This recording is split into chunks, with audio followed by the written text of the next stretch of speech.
अगर आप भी मेरे इन छोटे छोटे टिप्स को फॉलो करोगे तो मेरे जैसा आप भी अपने घर पे सक्सेसफुली बेटा फिश को ब्रीड कर पाओगे। सबसे पहले मैं गया एक्वेरियम शॉप, वहां से मैंने एक हेल्दी बेटा फिश को लेकर आया अपने घर और उसके लिए एक परफेक्ट ब्रीडिंग सेटअप बनाया। लेकिन हमारे मेल बेटा फिश ने फीमेल के ऊपर अटैक करना शुरू कर दिया। फिर मैंने एक और पेयर ब्रीड करवाना चाहा, लेकिन उसका बबल नेस्ट तो बार बार खराब हो जा रहा था। लेकिन कुछ दिनों की मेहनत और स्ट्रगल के बाद हमारे दोनों बेटा फिशेस ने सक्सेसफुली ब्रीड कर दिया। तो शुरू से शुरुआत करते हैं। जब हम एक्वेरियम शॉप पे जाते हैं तो इस तरह ग्लासेस के अंदर बेटा फिशेस रखे होते हैं। ये ज्यादातर मेल बेटा फिशेस होते हैं, इसीलिए उनको सेपरेट करके इस तरह से ग्लास के अंदर रखा जाता है। तो इनमें से आप कैसे सेलेक्ट कर सकते हो कि कौन सा मेल बेटा फिश आगे जाके ब्रीड करेगा और वो हेल्दी है। तो उसके लिए आपको गौर करना होगा ग्लास के किनारों पर। अगर आप गौर से देखो तो यहाँ पर काफी सारे जो बेटा फिशेस है उनके ग्लास का जो पानी है उसके आपको किनारे पर बबल नेस्ट दिखेगा। तो ये बेटा फिशेस के हेल्दी होने का निशानी। अगर वो हेल्दी रहेगा, एक्टिव रहेगा, तभी जाकर वो बबल नेस्ट बनाना शुरू करता है। तो इसी चीज को फॉलो करने के बाद मुझे ये मेल बेटा फिश काफी पसंद आया, तो मैं इसे लेकर आ गया घर।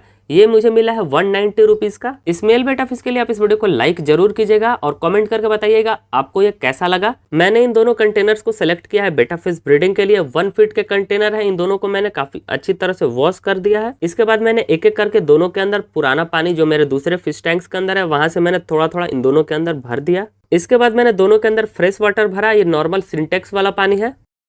इसके बाद मैंने ये थोड़ा सा ब्राउन वाटर रेडी किया है। ये मैं डालने वाला हूँ इन दोनों कंटेनर्स के अंदर। ये ब्राउन वाटर काफी ज्यादा यूजफुल और फायदेमंद रहता है। इसके लिए मैंने सबसे पहले इंडियन आलमंड लीफ को ड्राई किया धूप के अंदर। इसके बाद मैंने इसे अच्छी तरह से तोड़ कर गर्म पानी के अंदर डालकर कुछ घंटों के लिए छोड़ दिया। फिर टाइम के साथ पानी का कलर ब्राउन हो गया। आपको ये इंडियन आलमंड लीफ ऑनलाइन किसी भी स्टोर पर आपको मिल जाएगा। साथ ही मैंने 2-2 ड्रॉप मिथिलीन ब्लू के भी दोनों कंटेनर्स के अंदर, दोनों ब्रीडिंग सेटअप के अंदर डाला। मिथिलीन ब्लू का ये फायदा रहता है कि बेटा फिशेस के एग्स के अंदर फंगस नहीं लगेगा। इसके बाद मैंने मिथिलीन ब्लू और जो हमने आलमंड लीफ का पानी डाला था उसको मैंने पानी के अंदर पूरा इस तरह से चलाकर अच्छी तरह से मिला दिया।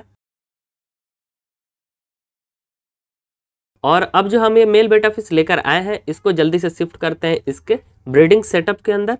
अभी मैं इसको ग्रूम नहीं करने वाला हूँ क्योंकि ये ऑलरेडी काफ़ी हेल्दी है और पूरा एक्टिव है। तो डायरेक्टली मैं जब इसको यहाँ पर एक्लिमेट करने के लिए रख रहा था तो पानी ओवरफ्लो होकर बाहर आ रहा था, तो इसीलिए मैं आ गया अपने इस बेटा फिश टैंक के अंदर। यहाँ पर मैंने काफी सारे फीमेल बेटा फिश के साथ एक मेल बेटा फिश रखा है। यहाँ पर आपको इन सभी फीमेल बेटा फिशेस के साथ ये एक व्हाइट मेल बेटा फिश घूमता हुआ दिख रहा होगा। तो हम इस मेल बेटा फिश को भी ब्रीड करने वाले हैं। इसका कलर काफी प्यारा है। इसको मैंने छोटे से रेज किया है जब इसका बिल्कुल भी फिन नहीं था। आपको याद होगा मैंने इन सभी को गलीफ स्ट्रीट पेट मार्केट से लाया है। ये सभी काफी फ्रेंडली है और ये जब मुझे देखते हैं तो इस तरह टैंक के किनारे पानी के ऊपर आ जाते हैं। तो इसी का मैंने फायदा उठाकर ग्लास को स्कूप किया और इस मेल बेटा फिश को कैच कर लिया। आपको ये व्हाइट कलर का मेल बेटा फिश कैसा लग रहा है जरूर कमेंट करके बताइएगा। तो इन दोनों मेल बेटा फिशेस को मैंने इस ग्लास के अंदर निकाल लिया है। अब इसी तरह मैं इन दोनों को यहाँ पर एक्लिमेट होने के लिए रख देता हूँ और 15 से 20 मिनट के बाद मैं आपसे दोबारा मिलता हूँ। तो इनका टाइम हो गया है शिफ्टिंग का। तो अब एक एक करके इन दोनों को शिफ्ट करते हैं। सबसे पहले मैं इस व्हाइट वाले मेल बेटा फिश को यहाँ पर शिफ्ट करता हूँ। ये गया अपने इस नए ब्रीडिंग सेटअप के अंदर। इसके बाद अब दूसरे वाले को शिफ्ट करते हैं। ये नया वाला मेल बेटा फिश भी मुझे बहुत पसंद आया। इसका बॉडी पूरा पर्पल कलर का है और इसके फिन्स रेड कलर के हैं। उम्मीद है ये यहाँ पर सक्सेसफुली ब्रीड करेगा। और जो हमारा व्हाइट वाला मेल बेटा फिश है ये तो अपने पुराने घर में ही बबल नेस्ट बनाना इसने शुरू कर दिया था। तो इसका मुझे पक्का लग रहा है कि ये ब्रीड करेगा। लेकिन ऐसा भी हो सकता है कि ये दोनों ब्रीड ना करे क्योंकि इनका जो ब्रीडिंग सेटअप है वो पूरा ट्रांसपेरेंट है। ये एक दूसरे को देख सकते हैं। तो इसीलिए मैंने दोनों के बीच में ये कार्डबोर्ड का पीस लगा दिया है। अब ये दोनों एक दूसरे को नहीं देख पाएंगे। साथ ही यहाँ पर ये मैं प्लास्टिक का फोम यूज़ कर रहा हूँ। बबल जैसा ये कुछ फोम है। ये मैं फर्स्ट टाइम यूज़ कर रहा हूँ। ये पानी के ऊपर इस तरह फ्लोट करता रहता है। ये बबल नेस्ट को अच्छे से सपोर्ट करेगा, होल्ड करके रखेगा। अगर आपके पास ये नहीं है तो आप डायरेक्टली इसी तरह भी बेटा फिश को ब्रीड कर सकते हो। इसके बाद मैंने दोनों ब्रीडिंग सेटअप को ऊपर से ढक दिया ताकि ये कंफर्टेबल हो जाए और यहाँ पर अच्छे से रिलैक्स हो जाए। और अब हम 24 आवर्स तक, एक दिन तक बिल्कुल भी इन दोनों को डिस्टर्ब नहीं करेंगे। फिर मैं जब 24 घंटे के बाद आया इन दोनों को चेक करने तो मैंने देखा कि जो हमारा व्हाइट वाला मेल बेटा फिश है वो आगे की ओर उसने थोड़ा सा बबल नेस्ट बनाया है। लेकिन जो हमारा ये नया वाला जो मेल बेटा फिश है उसने बिल्कुल भी बबल नेस्ट नहीं बनाया था। तो मैंने सोचा क्यों ना इस ढक्कन को ऊपर से हटाया जाए और देखा जाए। जैसे ही मैंने ये ढक्कन हटाया मैंने देखा वाओ, इसने भी बबल नेस्ट बनाना शुरू कर दिया। जो हमने व्हाइट वाला ये प्लास्टिक का पीस डाला था उसी के आसपास। तो अब इस अपने व्हाइट वाले मेल बेटा फिश को देखते हैं। तो इसने भी बबल नेस्ट बनाना शुरू कर दिया और इसका बबल नेस्ट हमारे दूसरे वाले मेल बेटा फिश से काफ़ी बड़ा है। आप देखिए कितना बड़ा इसने बबल नेस्ट बनाना शुरू कर दिया है। मुझे लग रहा है कि ये हमारा ब्रीडिंग सक्सेसफुल हो जाएगा। तो अब इनको मैं थोड़ा सा फूड, थोड़ा सा खाना दे देता हूँ। ये नॉर्मल जो बेटा फिश का फूड आता है वही मैं यूज कर रहा हूँ। मैंने इन दोनों को थोड़ा ज्यादा ही खाना दे दिया है क्योंकि इनको अभी काफी मेहनत करना है, बबल नेस्ट पूरा अच्छे से बनाना है, तो उसके लिए एनर्जी तो लगेगा ही। तो अब इनको इनका फूड, इनका खाना एंजॉय करने देते हैं। ये रहा 2 दिनों के बाद का अपडेट। अब आप देखिए हमारे इस नए वाले मेल बेटा फिश ने कितना बढ़िया और कितना बड़े साइज का बबल नेस्ट बनाकर रेडी कर दिया है। मुझे बिलीव नहीं हो रहा है कि इसने इतना बढ़िया बबल नेस्ट बना दिया है। अब हम अपने इस व्हाइट वाले मेल बेटा फिश का बबल नेस्ट देखते हैं।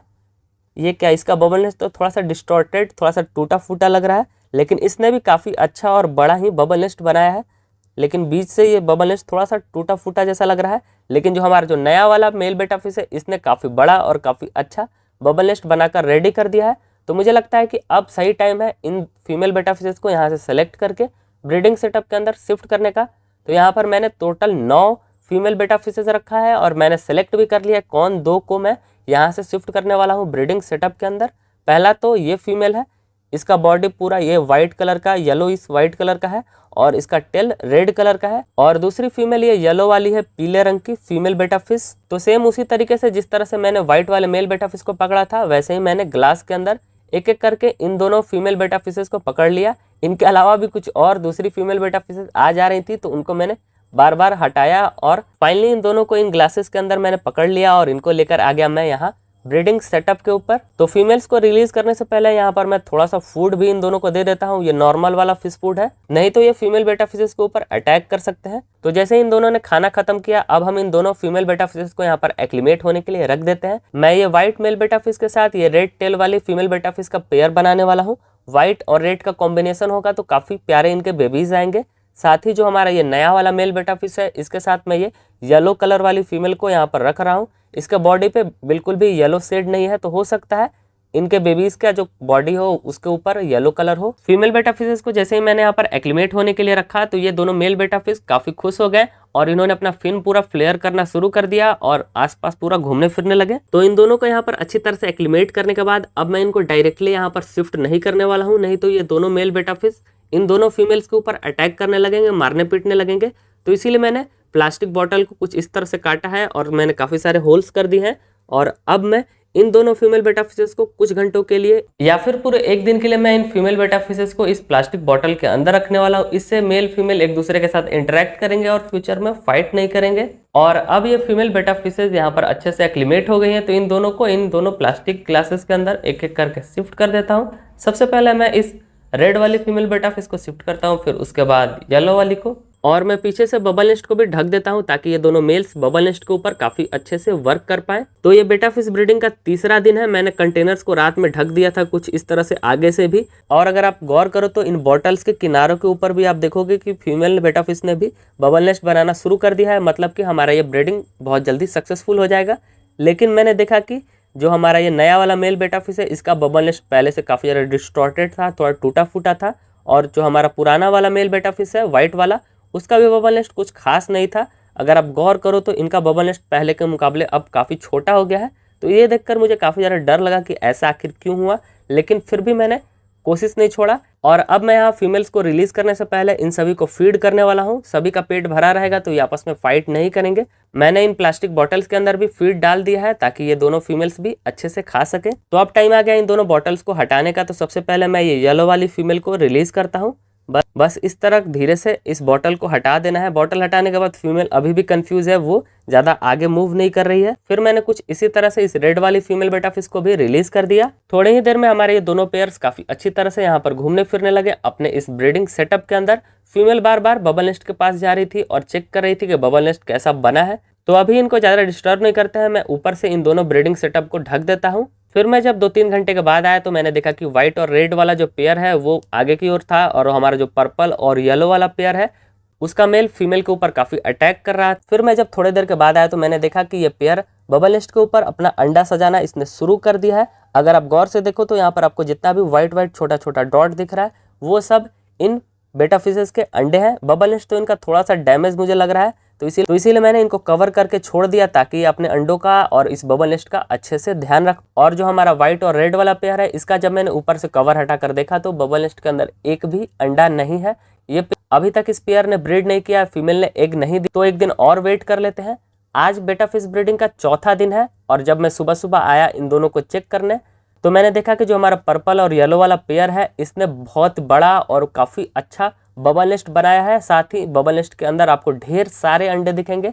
मुझे तो लग रहा है कि जो हमने ये व्हाइट वाला प्लास्टिक का सीड डाला है इसके नीचे भी काफ़ी सारे अंडे हो सकते हैं। तो हमारे इस वाले पेयर ने सक्सेसफुली ब्रीड कर दिया, लेकिन अभी भी डर है कहीं ये पेयर अपने इन अंडों को खा ना जाए। फीमेल को मैं कुछ घंटों के लिए और यहाँ पर छोड़ने वाला हूँ, हो सकता है कि ये और भी अंडे दे सकती हो। लेकिन जो हमारा ये व्हाइट वाला पेयर है इसने अभी तक बिल्कुल भी ब्रीड नहीं किया है, अभी भी इसका बबल नेस्ट पूरा खाली सा ही है। तो आगे इस व्हाइट और रेड वाले पेयर का क्या होता है, क्या ये ब्रीड करेगा या नहीं, ये आपको पता चलेगा सेकंड पार्ट के अंदर। और इस पर्पल और येलो वाले पेयर के अंडों से क्या बेबीज निकलेंगे ये आपको पता चलेगा सेकंड पार्ट के अंदर। तो मैं मिलता हूँ आपसे सेकंड पार्ट के अंदर। Okay bye.